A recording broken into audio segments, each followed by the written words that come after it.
Hello and welcome to a very special How I Paint Things Quickly. We're going to do some quick tips on how I would achieve this look for Grey Knights. Now they can be a really easy army to paint.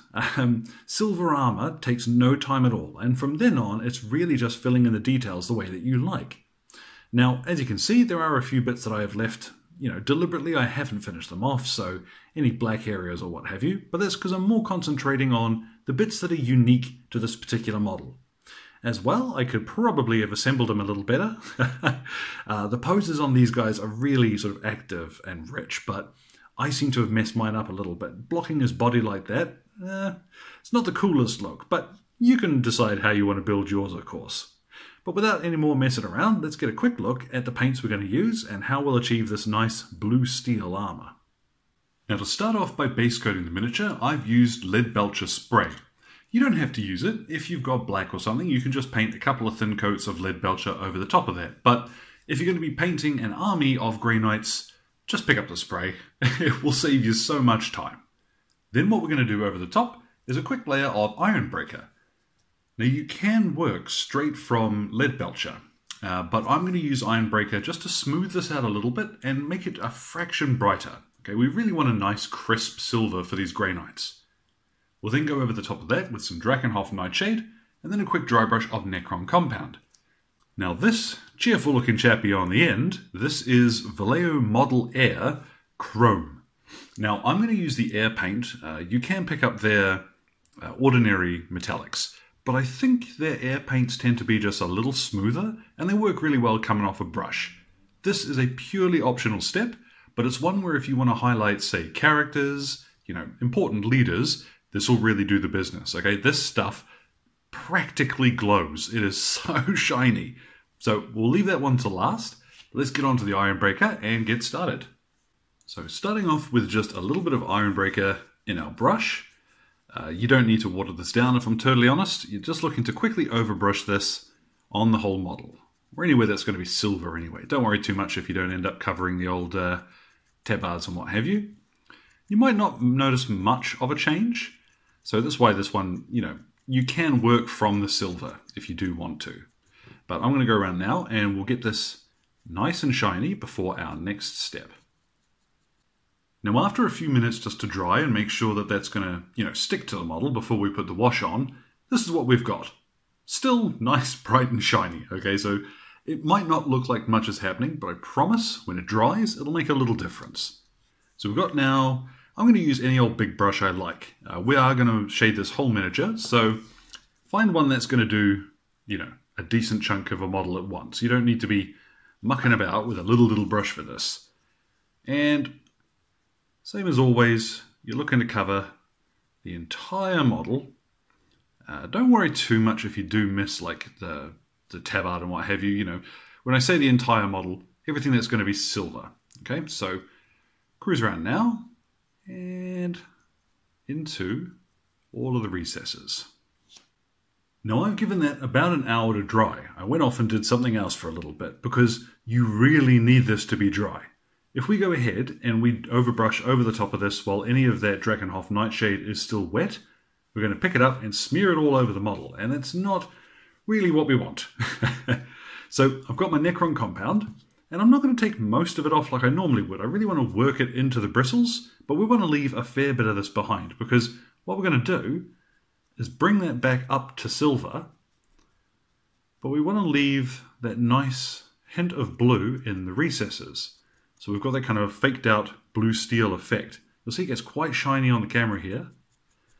But all you're going to do is just go around the whole model, oops, hit the camera a couple of times, and just bring up that silver. Okay, anywhere in particular, like there's a big flat area, just lightly go over it a couple of times, and you should be able to bring that up no problem.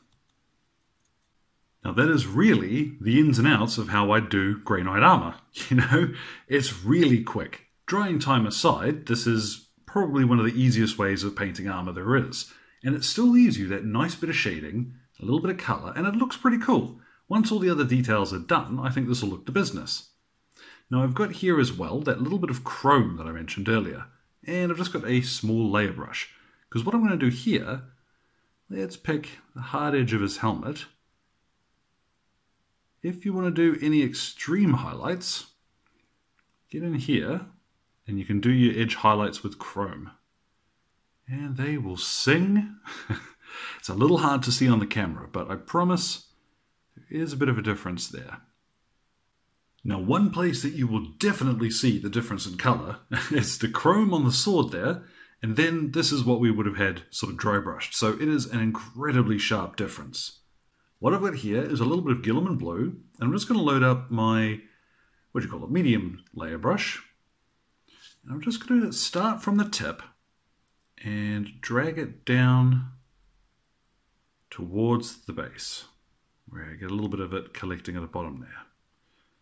You want to make sure this isn't pooling anywhere on the blade itself. You just want a hint of colour there, but just a little bit more around the base, okay?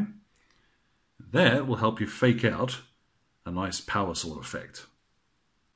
Now what I've gone and done is very quickly gone over with some simple base coats. I'm not going to cover too much about how those go on because they were straight out of the pot, a little bit of water to thin them out, and then a couple of coats, like you normally would. So I've used Rakarth Flesh, Mephiston Red, Retributor Armour, and then Celestra Grey, just for a little bit of white that's going to go up on the tilting plate, if you happen to have one of those on your sergeants. But as you see, it's very simple stuff, okay? I'm not going to blacken the Stormbolter, or the undersuit, for example. You know, you guys know by now how to paint the boring bits of a Marine. But what I've got is two washes we're going to use. We're going to use Seraphim Sepia on his tabard, and we're going to use Agrax Earthshade on everything else, because we want a fairly dark, brassy sort of gold that'll look really cool with these guys. So I've got my Seraphim Sepia, and you'll notice I'm still using my medium layer brush. I don't want too much on my brush when I do this either. All I'm looking to do is just alter the colour a little bit. Okay, we don't want it to pool hugely on the flatter areas. So while it's still wet, you can move it around and just poke it into the recesses and drag it away from the high points. Now then, while that's drying, we'll just put a little bit of Agrax Earthshade onto everything else. So let's go on the gold. And again, you don't want to use too much, just enough to get, there we are, that nice, oops, probably helps if you can see it, nice deep shading. Now grab yourself just a little bit of Champty Bone to do this tabard. You can be quite sparing with this because it's going to go real bright when it's put on. So just a couple of quick lines here. Some Screaming Skull on the edges of all your parchment. And again, be fairly sparing. You just want to pick up the extreme edges here. Just a wee bit of Ulthuan Grey along the edges of any of these white areas you want to do. Now by not going to a pure white, we're going to make that armour look all the sharper by comparison. And then on to Liberator Gold, just to do a little bit to the gold areas. Again, you can do as much or as little of this as you like. Just bringing up the edges and adding a little bit of that nice brassy tone to your gold. Now there we have it. There's all the basics of our Grey Knight done.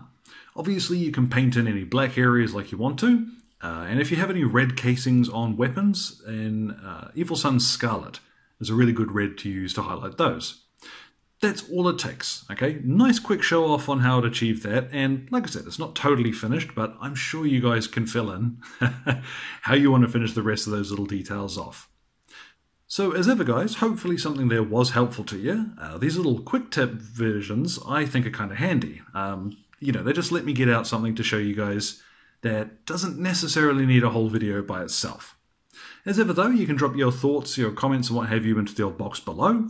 My Twitter and Facebook are both linked down there too, along with the old coffee page and the Patreon. If you want to chip in, it is much appreciated.